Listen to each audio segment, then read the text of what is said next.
check 下 OK 啊？我應該係第一次聽麗麗分享奉獻係嘛？但係大家一定要小心咧，就係你唔好諗住升職你先去十一奉獻喎，一定係唔 work 㗎喎嚇。咁咧就係嗰啲升職啊、豐盛啊，就因為我哋遵行咗主嘅心意咧，主就送俾我哋冇一個咧利益交換響當中嘅 OK 所以同大哥講咧，主永遠都唔同我哋做利益交換嘅。因為主係爸爸嚟嘅，佢中意俾你，佢中意錫你，佢中意俾禮物你，呢個係慈愛嘅父，你唔做任何嘢，佢都係痛錫你嘅。OK 今日同大家講一個題目都係雅各書，我叫做盤點人生誰可依靠？什麼是盤點啊？清啲存貨你屋企有冇間中做下盤點嘅，執下啲嘢㗎？咁我同我個仔咧有個特性嘅，就係我哋執嘢咧係一種自娛嚟嘅，執嘢係一種休息，係可以恢復健康嘅。執下執下咧，即係一個安靜啊。咁咧就執完晒啲台面啊，周圍啲嘢好乾淨啊，好整理咧，我哋個心就好舒服嘅，好舒服嘅。咁咧就我覺得我細個咧有啲而家叫做唔係咩證唔知咧。總之嗰啲嘢要擺得整整齊齊，一定要擺翻嗰個位嘅咁咁後尾咧慢慢改過就冇咁即係針對性啦咁咧，但係總之啲嘢擺得 OK 咧就可以嘅咁但係原來公司會做盤點嘅如果做個會計就知audit 嗰啲咧就每年都要做盤點嘅，但係人生要唔要做嗰個盤點咧即係如果我哋個年紀越大咧，其實你會發覺。好多以前啲嘢會走翻出嚟咁其實以前啲嘢你冇得修正㗎喎但係咁嘅盤點咧就可以幫到我哋向前邊嗰度點樣行，向前邊嗰度點樣行咁我又話俾你聽咧好多嗰啲獨居老人咧，嗰啲屋企咧好麻煩嘅。我哋因為成日去探訪，一入去咧即係哇係唔知點解咧。佢覺得嗰啲嘢好寶貴，不過我哋望嗰啲嘢一啲都唔寶貴，即係全部都係啲抌得嘅。但佢一路就坐喺度，一路就坐喺度咁其實外在嘅生命如果都咁論盡咧，其實裏邊嘅咧你可知言之咁所以我哋嘅生命嗰個改變咧係從外邊開始定係從裏邊開始㗎？全部都從裏邊開始嘅今日你同我咧扮嘢嘅啫，面前淨係只有上帝知道我哋什麼模樣所以同大哥講咧，我都唔想知道你個真相，不過上帝知就得㗎啦。OK， 我哋睇一睇下雅各書4章1到3節好，我哋一齊讀你們中間嘅爭戰鬥毆是從哪裏來的呢？不是從你們百體中戰鬥之私慾來的麼？你們貪戀還是得不着？你們殺害嫉妒，又鬥毆爭戰，也不能得。你們得不着，是因為你們不求；你們求也得不着，是因為你們妄求，要浪費在你們嘅宴樂中。我初初讀呢段經文嘅時候，我都有啲驚奇嘅。第一，雅各成個雅各書或者雅各本人呢，佢就冇高言大智嘅，佢唔會同你講啲大道理嘅。佢咧就講啲好實際嘅嘢，而且咧就唔客氣嘅分分鐘咧就係直接指導我哋嗰個狀況出嚟。但我睇完呢段經文呢，我初初就覺得佢係咪俾外邦人係未信主啲人先有咁嘅啫？但係佢成本書其實就係俾信咗主嘅猶太人為主嘅即係話信咗主嘅人裏邊生命裏邊有冇得爭鬥，有冇鬥毆，有冇私慾，有冇貪戀，有冇嫉妒嘅呢？你同我有冇生命裏邊有冇呢啲咁嘅嘢嘅呢？信主裏邊或者一個信主嘅家族、信主嘅家庭，會唔會發生呢啲嘢呢？如果你經歷過啲大教會、中教會、細教會呢，你會發覺好多呢啲事情，好多呢啲事情教會嘅醜聞呢，一定唔係外人爆嘅，一定係自己有，啱唔啱先？唔係點會清得咁清楚啫？全部都係自己人。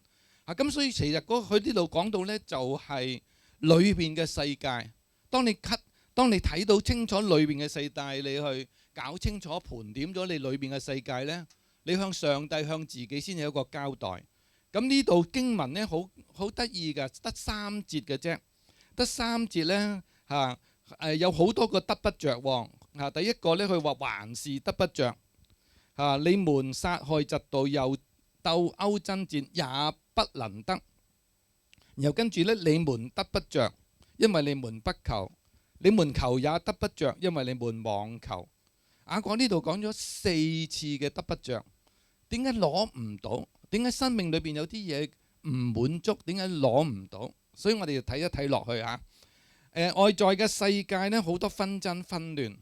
呢個世界你一即係睇啲新聞啊，各樣嘢，你會發覺越嚟越嚴重，各式各樣嘅爭戰。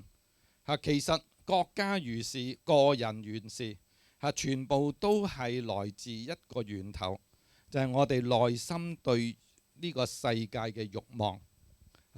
如果我哋好熟淨係聽啲政治口號呢，而家MAGA Make America Great Again， 其實個個呢係咪 MMGA Make Me Great Again Make Myself Great Again。若果我哋真係信主，我哋唔應該有呢種嘅慾念，唔應該有呢種渴望。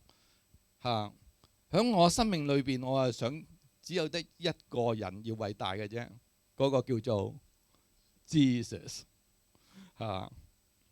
只有耶穌係最偉大。當你哋同佢一齊行嘅時候呢，你覺得好安心嘅，好舒服。因為佢唔會將佢嘅偉大嚟壓制你。而家世界上所有啲覺得自己偉大嘅人呢，都係壓制其他人而得呢個偉大嘅。所以雅各呢，佢話講到基督徒都有貪戀喎。究竟我哋盤點我哋嘅生命裏邊，我哋對呢個世上嘅事物有冇好在心嘅呢？有冇好着緊嘅呢？其實你放心啊，呢個世界你接觸電腦、接觸手機，所有個 program， 你所有嘅痕跡已經俾人個大數據記錄咗你㗎啦。你買過啲乜嘢呢？佢跟住就用10個廣告嚟話俾你聽，仲有呢啲嘢賣嘅。因為你已經入咗去成個系統啦。所以我哋喺商業世界裏邊，你所有行徑啊，已經俾人哋去攞咗做。不過佢唔用你個姓名啫。我同你呢已經成為一個大 data 嘅一個貢獻者。所以跟隔離嗰個講呢，你知唔知你貢獻咗嘢㗎？所以呢，我哋自己唔知貪戀乜嘢呢？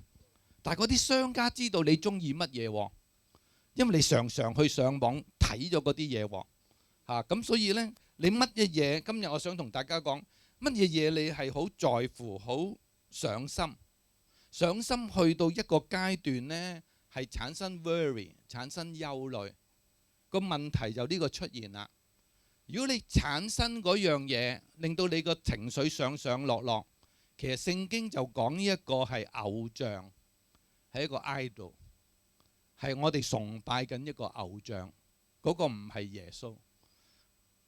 如果神嘅國、神嘅嘢令到你心情係會有影響呢，你知道你係專注緊邊啲嘢。但係如果你係其他嘅嘢，唔係耶穌以外呢，有啲嘢你係好着緊、好着心。我哋有啲嘢着緊着心係正常嘅，但係去到產生憂慮，產生到好谷氣，一喐就鬧人，一喐就火滾咁嗰個呢係出問題嘅喎，係出問題嘅喎。我就去服侍過一啲基督教機構。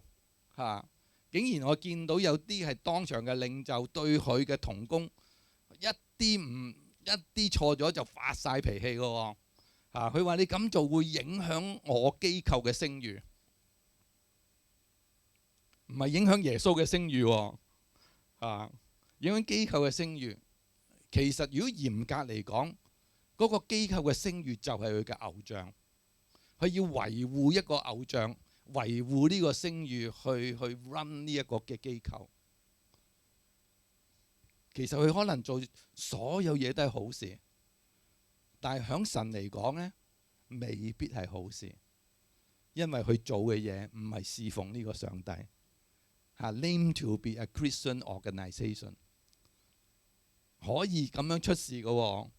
我同你係 Christian， 我同你係基督徒，可以面對上帝嘅時候，上帝話我唔係好識你喎，好陌生喎，同我對我哋可以係咁樣樣嚇。所以耶穌就話呢個比喻呢，就係佢其實佢係響講比喻當中呢個係差唔多係第一個最早嘅比喻。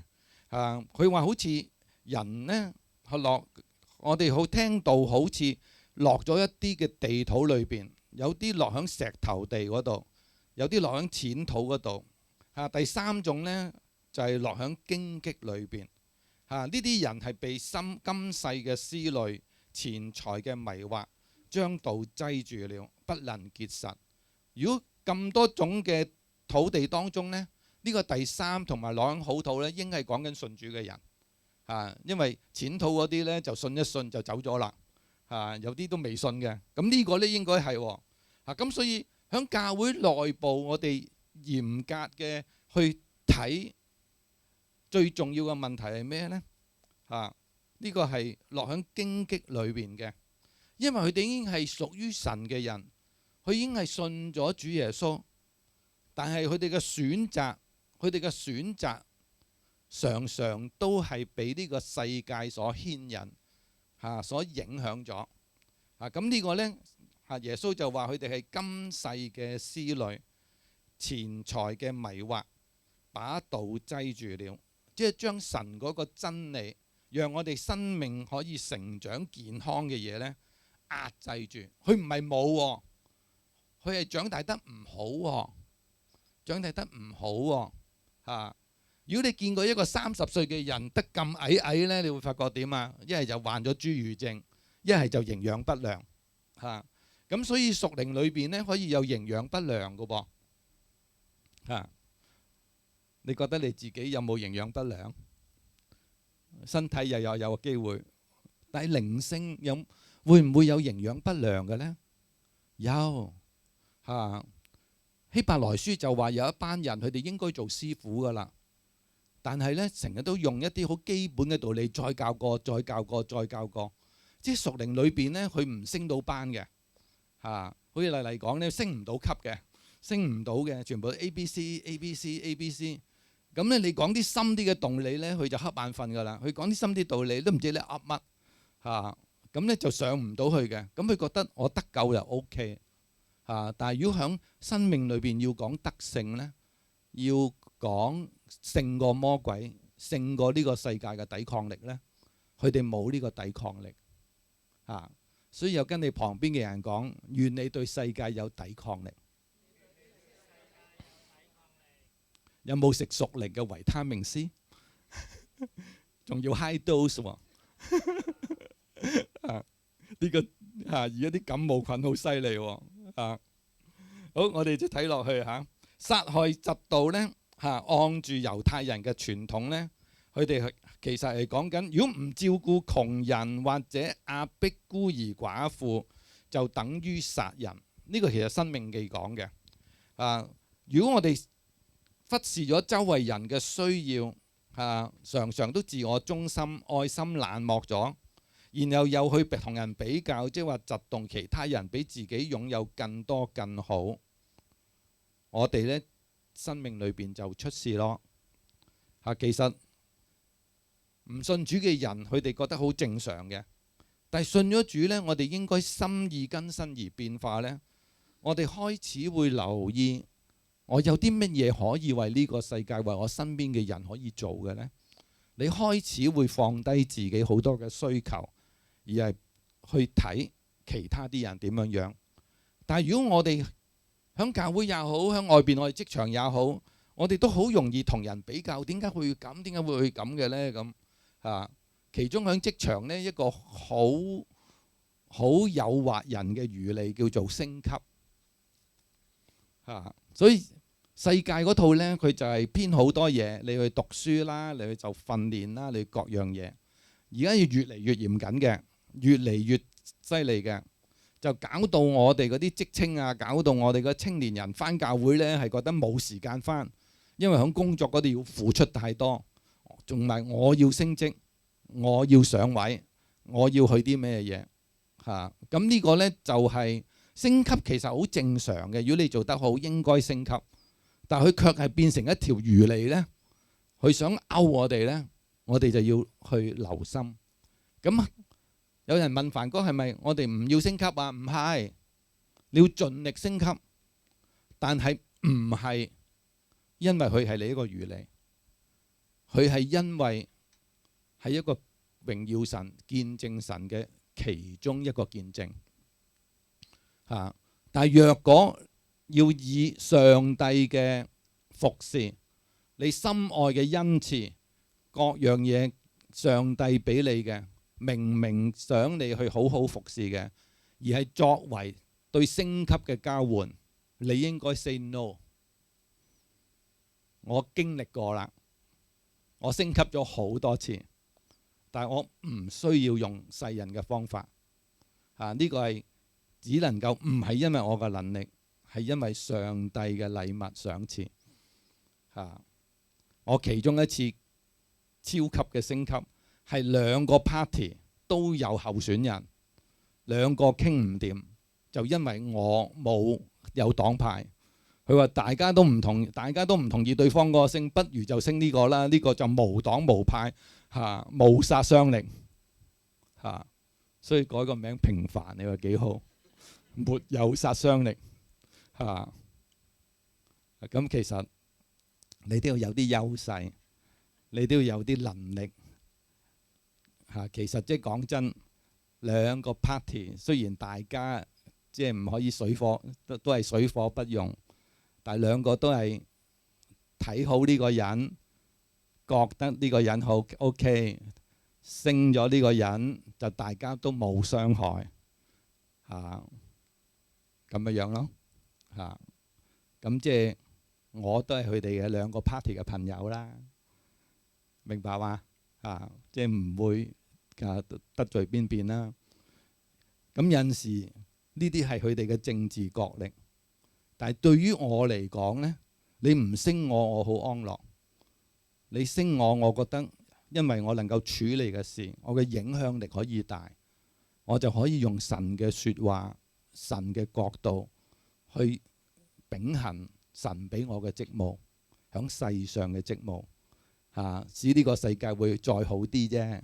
我不能改變呢個世界，但係我可以阻止一啲罪惡唔發生。我可以好似鹽一樣呢，令到嗰個腐化情況呢減慢咗啫嚇，唔係好叻㗎咋。但係有我哋響度呢，呢個世界應該就好啲咁多嚇，至少唔會壞得太快咁解嘅啫嚇。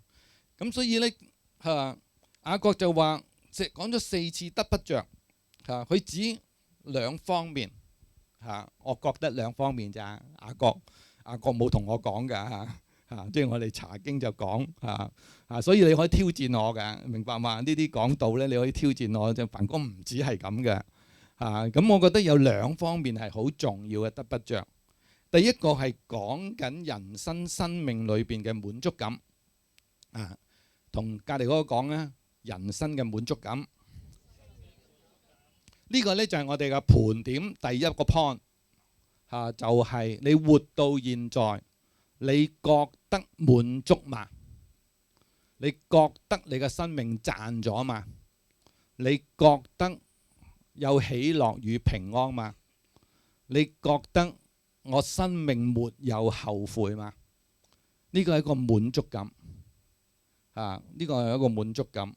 有人有晒所有嘢，但係佢冇 satisfaction 嘅，佢想有嗰啲滿足感，但係攞到翻嚟之後好空虛㗎，好空虛㗎。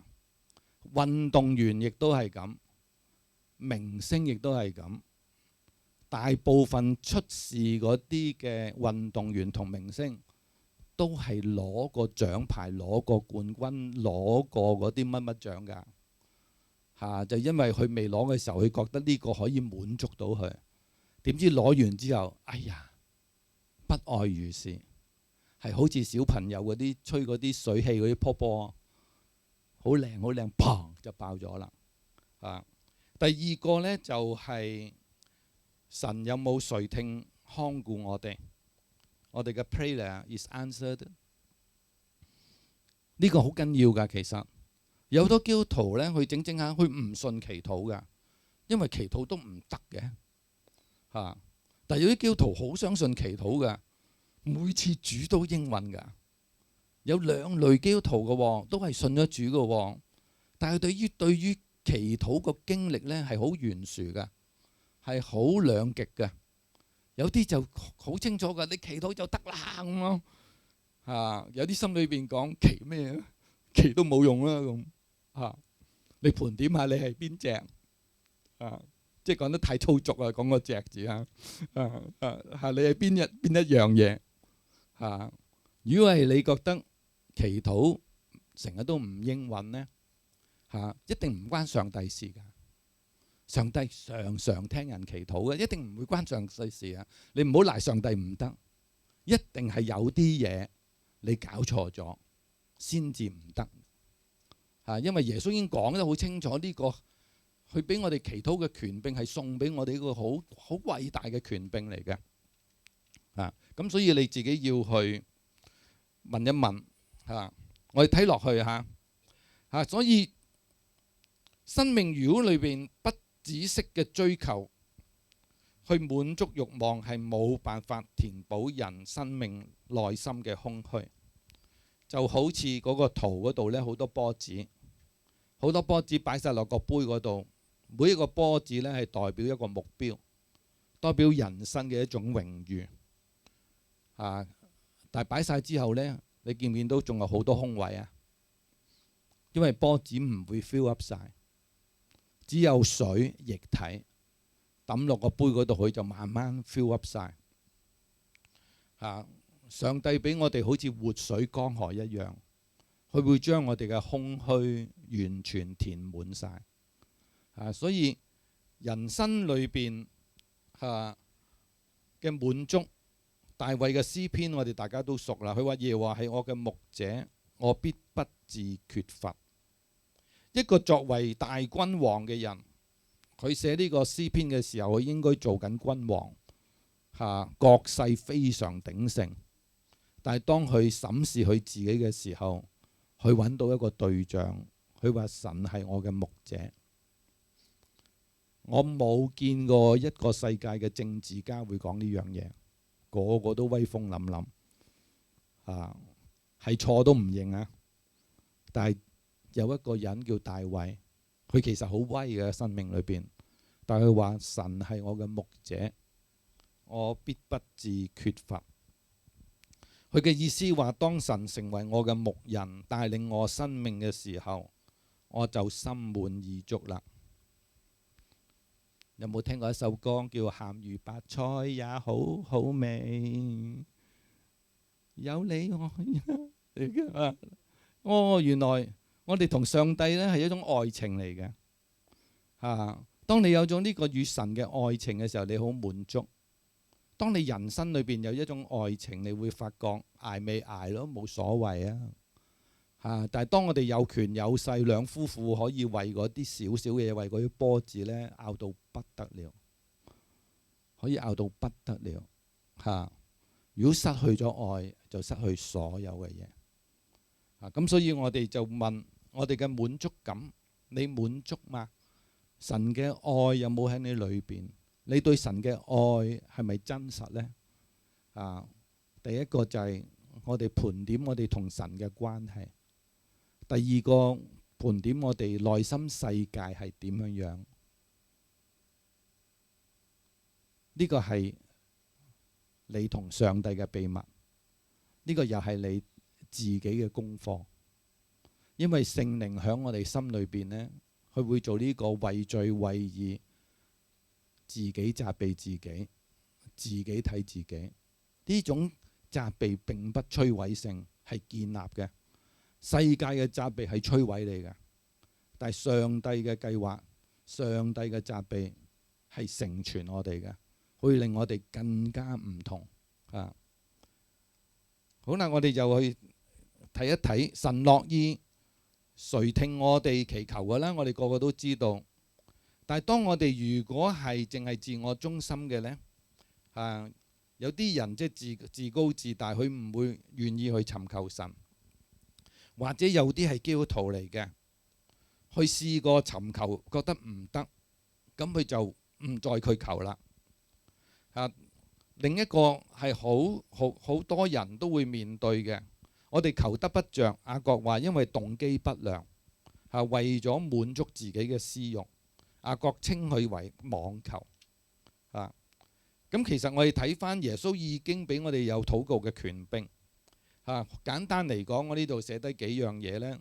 第一，我哋祈禱要奉耶穌嘅名，就好似開一張支票又去簽名一樣，就唔係奉其他嘅人。呢個比較簡單。第二個就比較 tricky 啲啦，憑信心求。什麼是信心？其實呢個係關鍵位。乜嘢叫做信心？咩叫信心？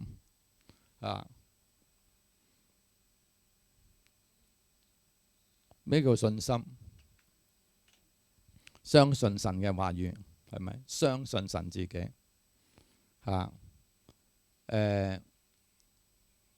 相信佢會，你祈禱，佢就會為你實現。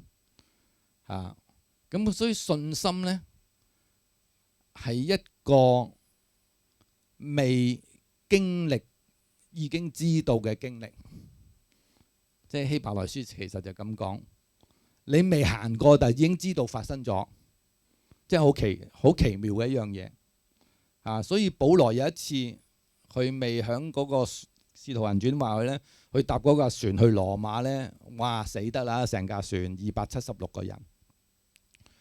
但有一晚耶穌同佢講：放心，保羅，我會帶你去見羅馬嘅君王。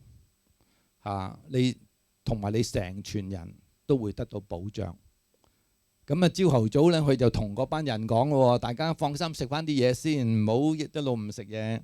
因為佢話我嘅主點樣講就點樣成就。呢個就係保羅對主嘅信心啦。佢話耶穌同佢講咗啲乜嘢就會成就。咁而家呢，就成本聖經喺我哋嘅手裏邊，呢個就係稱為神嘅話語。有啲人當神話故事睇，有啲係當上主嘅説話，句句都真實。有啲呢就話得啲唔得啲。聖經係有啲錯嘅。得啲唔得啲嘅啫。咁呢就，所以你要點睇啦？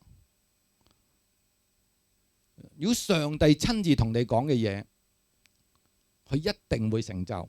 保羅就咁講。而我哋呢就唔會日日聽到上帝講嘢噶嘛，我哋就有本聖經。所以當你睇聖經嘅時候，呢個就好主觀啦。你會覺得睇完之後呢句説話對我嚟講一定係真實嘅。你就好清楚你嘅靈裏邊覺得我接受佢。呢個就係憑信心求，就係呢個係一個好內心世界屬靈嘅事。你接受呢件事，接受呢件事。我侍奉一個經歷就係，我都唔想做牧師，唔想做長老，捐咗落台底啊嘛。我就第一次好細聲聽到上帝同我講嘢，教會係我嘅，唔關你事。呢個成為我好真實嘅真理。我冇放棄過服侍教會，但係我知道教會係耶穌，唔係我嘅。我只要盡力而為，我就會得到賞賜。但我唔係巴閉到教會冇我唔得。哇！呢個係對於我嚟講係好大嘅真理咯。但係對於你嚟講未經歷過所以聖經係一本好奇妙嘅書籍。當你細心聽佢嘅時候，佢講好多上帝嘅真理原則嗰樣嘢，但係佢有陣時會同你講呢句説話，淨係俾你，係俾你而家嘅 situation， 係俾你面對呢個困難。如果你收到，發達啊，掂咯嚇！我哋一生都要學呢種憑信心求嘅真理，憑信心求嘅真理。上個星期我係重感冒，我星期六個狀況好差唔係瞓到覺，但係星期日我要講2堂道去一個教會，同埋講一個訓練家長嘅一個 topic 所以淨係把聲，起碼嗰日要用咗3-4個鐘頭咁我太太娟姐喺我隔離咧，臨瞓已經點幾鐘啦我請求佢為我祈禱鼻水滴滴流嘅已經係請求祈禱我咧接受呢個祈禱跟住講多謝耶穌阿門我朝頭早6點起身嘅時候，個鼻水乾晒，乜事都冇，基本上係我有個信心，就係主要我奉佢嘅名去講嘢，疾病各樣嘢狀態唔可以搞我因為佢叫我去嘅，咁樣咯咁所以個個人嘅經歷唔同所以我就可以同你講呢，就係上帝係得嘅咁咯。咁我點樣經歷？因為我嘅經歷就係咁咯。你唔可以呃自己，係你自己一個經歷。但係你話我遇過有啲唔得嘅嗰樣嘢，你就唔使到去賴上帝，你就問主係咪我冇找到一啲嘢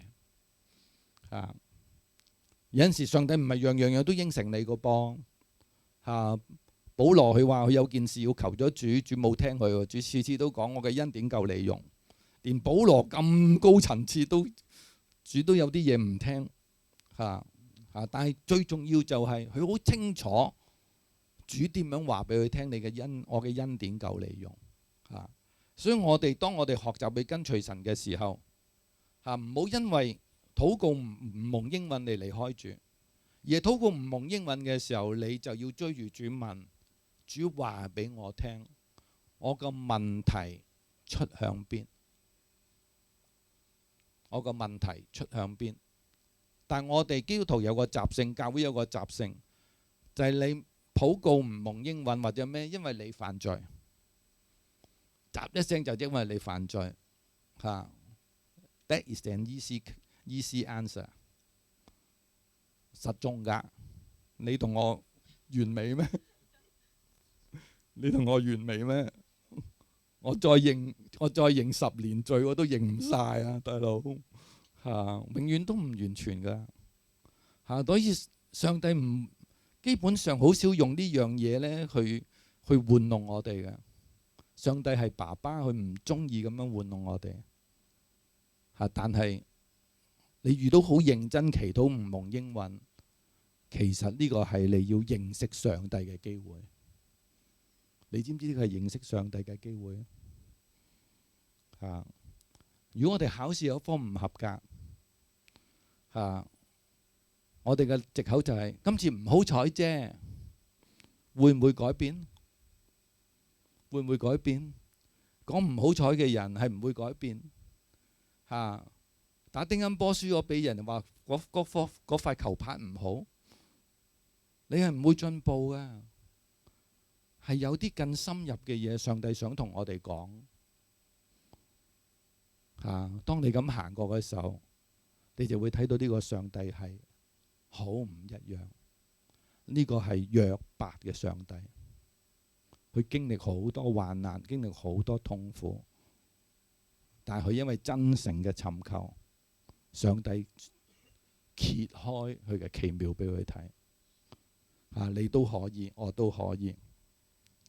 所以耶穌就話有啲狀況，當我哋要禱告嘅時候，同心合意，有2、3個人奉佢嘅名祈求，會得着。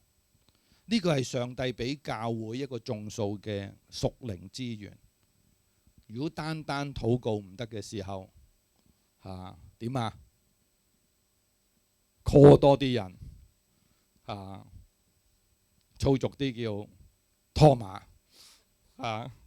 一齊去做。第4個好重要，要神響個事上裏邊得榮耀，唔係為我哋自己，係要上帝得榮耀。好啦，我哋快快去睇第2段聖經，好嗎？雅各書4章4到10節，我哋一齊讀一讀下。你們這些淫亂的人啊，豈不知與世俗為友，就是與神為敵麼？所以凡想要與世俗為友的，就是要與神為敵了。你們想經上所說是徒然的麼？神所賜住在我們裡面的靈，是戀愛至於嫉妒嗎？但他賜更多嘅恩典，所以經上說，神阻擋驕傲的人，賜恩給謙卑的人。故此你們要信服神，務要抵擋魔鬼，魔鬼就必離開你們逃跑了。你們親近神，神就必親近你們。有罪的人啊，要潔淨你們的手；心懷二意的人啊，要清潔你們的心。你們要愁苦悲哀哭泣，將嬉笑變為悲哀，歡樂變做愁悶。務要在主面前自卑，主就必叫你們升高。好，跟旁邊嘅人講，主好想我哋升高。雅各喺呢度講淫亂，其實一貫以舊約嗰個觀念去講，佢係指人或者個民族唔專一跟隨神。喺舊約時代呢，神多番責備以色列人呢，冇專一咁敬拜佢，遵守佢嘅約。佢哋呢就跟隨周圍嘅民族拜其他嘅所謂嘅偶像、所謂嘅神，但佢哋又衰在呢，又保留敬拜耶和華嘅禮儀。一腳踏兩船，神呢就係好嫉忌呢樣嘢嘅。佢話佢係一個忌邪嘅神，忌邪嘅神呢直譯就叫呷醋。神呷醋我哋呢，又拜佢，又拜呢個世界，愛佢，同時又好愛上呢個世界。所以上帝話我頂你哋唔順，就係咁解啦。咁所以我哋就要好細心即係原來基督徒裏邊最大嘅敵人就係與世俗為友，而世俗為友唔係突然間嚟㗎，一個係我哋舊嘅生命冇改變。一啲呢就係慢慢我哋嘅屬靈生命放鬆咗，兩樣嘢。而家呢個世代呢，想要引誘你易到不得了，因為有個舊發明叫做手機，而呢個手機越嚟越勁，發展到 AI 對我哋嘅引誘是什麼？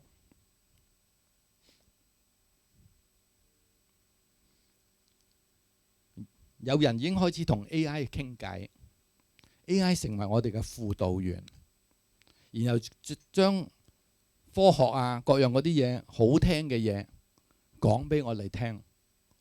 Always serve us with a wonderful way， 永遠唔會責備你，永遠討好你，永遠話俾你聽，你係與別不同，好愛惜你。如果你面對咁嘅輔導員，大件事，大件事。佢可以成為一個科技性嘅保惠師，聖經講邊個先係保惠師啊？聖靈先係保惠師啊！你有冇發覺？如果你需要咩知識，你只要喺個電腦或者手機 search 下，你就已經有。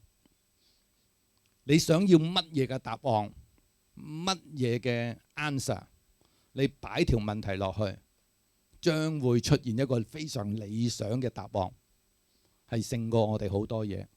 呢個世界係行緊呢樣嘢，好 friendly 嚇。你睇唔睇到個危機性？你睇唔到個危機性嚇？有人同我講嘅嚇，你而家唔識啲嘢咧，問兩樣嘢，一係就問神，一係就問 Google 嚇，都係 begin with G 但係幾多人真係去認真問神嚇？問神嘅比例同埋問 Google 嘅比例究竟係差幾遠呢？我覺得係你都心裏邊有數啦嚇。Google 好實際咁樣問啲嘢，即刻答你。你問上帝唔一定即刻答你，仲係模棱兩可。你覺得嚇？咁我梗係問 Google 啦嚇。但係而家仲有個強大嘅 AI，幾十種好強大嘅 AI 喺我哋面前，咁我哋要去小心嚇。所以雅各佢就提我哋，佢話與世俗為友就與神為敵。咁我哋就問，咁我哋連科技嗰啲嘢都唔要啦咩？唔係唔要，永遠有個警惕，永遠知道最終極能夠幫我哋嗰個係邊個，係方便咗㗎。你係要去尋求嗰啲嘢㗎。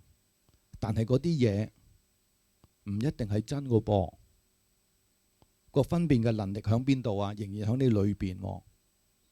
而家好多嗰啲博士論文啊，背後嗰啲嘢 AI 出係假㗎，嗰種嘅來源啊，各樣嘢呢係有人發覺呢，我100篇裏邊呢，可能有10幾篇佢作出嚟㗎嚇。咁嗰啲你就成為科學論文啊嚇，咁俾人拆咗之後呢，就取消資格嘅。而家係其實係有咁嘅狀況會出現我哋睇落去啊，所以當我哋願意謙卑選擇神為我哋嘅倚靠，耶穌保證呢，去成為我哋嘅朋友。其實神保證我哋呢，當我哋專一尋求佢，成為佢嘅門徒，就係佢嘅朋友。所以你們若遵行我所吩咐嘅，就係我嘅朋友。以後我不再稱你們為僕人，因為僕人不知道主人所做的。我乃稱你們為朋友，因我從父所聽見的已經都告訴你們了。而我哋大家都了解，響舊約一個精心揀選人跟隨神嘅一個年代，上帝僅僅稱幾個人為朋友，一個叫做亞伯拉罕，一個係摩西。但係去到新約，神國度臨到，我哋非常嘅榮幸。我哋基本上每一個專心跟隨神嘅人，肯同做主嘅門徒，就要成為佢嘅朋友。哇，巴閉咯所以同大哥講啦，我哋係耶穌嘅朋友。聖經講朋友係講緊知己啊，唔係講緊普通朋友，係講緊知心知交，心裏邊嘅朋友所以就話神所賜住在我們裏面嘅靈是戀愛至於嫉妒。雅各頭先呢度講係神好愛惜我哋被耶穌基督寶血所復甦嘅靈，因為我哋係去用靈去敬拜神，去親近佢所以如果我哋嘅心靈俾呢個世界所佔有，最難過嗰個唔係我哋，係神自己，因為佢用耶穌寶血已經潔淨咗呢個靈所以舊約就頭先講過啦佢話我係忌邪嘅神，其實佢唔想我哋移情別戀。我哋嘅神佢會呷醋，原來我哋嘅神對於佢同我哋嘅關係係緊張過我哋同佢嘅關係嚇，所以我哋了解，哇！原來上帝好着緊我哋係好清心跟隨佢呢。嚇。當我哋盤點我哋自己嘅時候，我哋有啲要，我哋就要去問一問我哋嘅心思意念有啲乜嘢嘢係俾唔係神嘅嘢佔據咗呢？簡單到好簡單嘅咋嚇，可能我哋走去常常都煲劇煲到教會都唔返呢，就出事啦我哋可以玩遊戲機，可以令你放鬆噶嘛，但可以玩到一個程度，咦全教會查經班都唔想去咯，就出事咯。即係話有唔同嘅慾望，唔同嘅嘢。以往上帝嘅嘢，你覺得好被吸引嘅，而家慢慢淡咗落嚟。冇初信嗰陣時，或者冇着緊嘅時候，其實已經係一個問號啦，一個問號啦。即係我哋可以信，一路可以信主㗎，一路信主，但係對主嘅熱情可以一路淡嘅，一路淡。而耶穌對以弗所教會響啟示錄講呢，就係勸佢回復當初嘅愛心。你初初嘅時候好醒㗎，好熱心㗎，而家呢，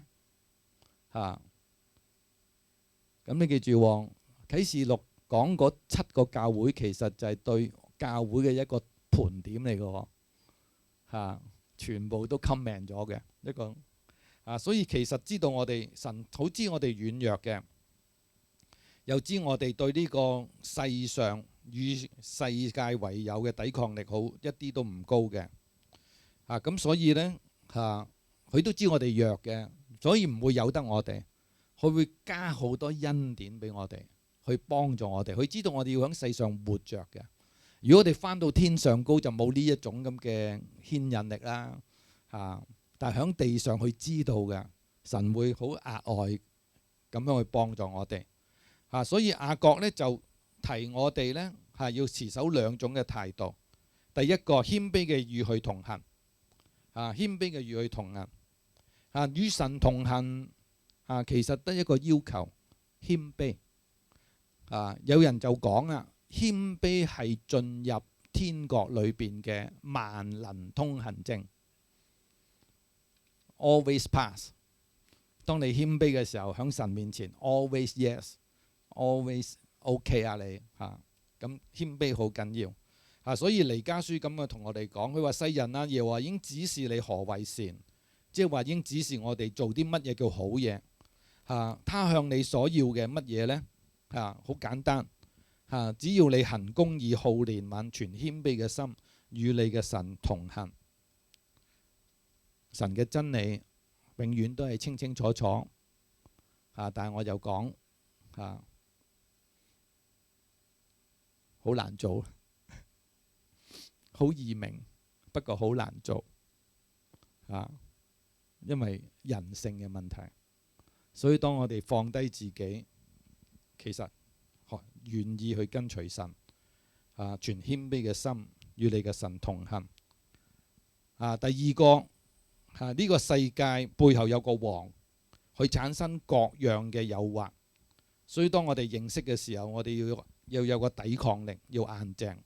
所以雅各就話：務要抵擋魔鬼，他就必離開你逃跑了咁所以當我哋去面對一啲誘惑嘅時候，我哋唔可以去好輕鬆咁去處理，好嚴肅咁呢，要去用神嘅説話去抵擋佢最怕係一心兩意所以我哋一定要專心跟從佢。當我哋專心嘅時候，我哋一定可以勝過到魔鬼當人同人與世界為友嘅時候呢，呢個末後嘅世代，保羅都講嘅，佢話人專顧自己嘅事，就冇心機去顧愛神愛人嘅事咁所以今日我想同大家去講，就係我哋要盤點我哋嘅人生雅各最後提醒我哋都認識有部分嘅信主嘅基督徒啊，佢哋喺世界撈得好掂，好有成就啊。有啲呢就繼續謙卑喺主裏邊，但有啲呢其實係自鳴得意啊。所以佢就話提呢啲人，佢哋嘅嬉笑將會變做悲哀，歡樂變做愁悶啊。佢哋必須要喺主面前自卑，去反省人生嘅優先次序啊。所以最後我哋都問，喺你生命裏邊，你揸住一啲嘢，你重視嘅一啲嘢係短暫嘅呢？定係揾到永恆呢？乜嘢先至能夠你內心嘅真正滿足？幸福對你嚟講係點嘅意義呢？乜嘢先至係真正嘅幸福？乜嘢先至係令你最珍惜嘅呢？同神、同家人、同教會，其實神俾我哋點樣用我哋嘅生命去造福其他嘅人呢？今日呢有個朋友佢就耐唔耐就整啲祝福俾我嘅。我但係今日我佢寫嗰段呢，佢抄翻嚟嘅啫，寫嗰段幾好嘅，我讀俾大家聽。佢話人生好精彩，因為俾咗時間我哋，時間真好，因為時間驗證咗人嘅心，時間去見證咗人性。當你懂得真嘅呢，你就明白假㗎喇。沒有解唔開嘅難題，只有解唔開嘅心水；沒有過不去嘅經歷，只有走不出嘅自己。讓我哋用一首歌讓我哋內心回應上帝對我哋一路嘅呼召。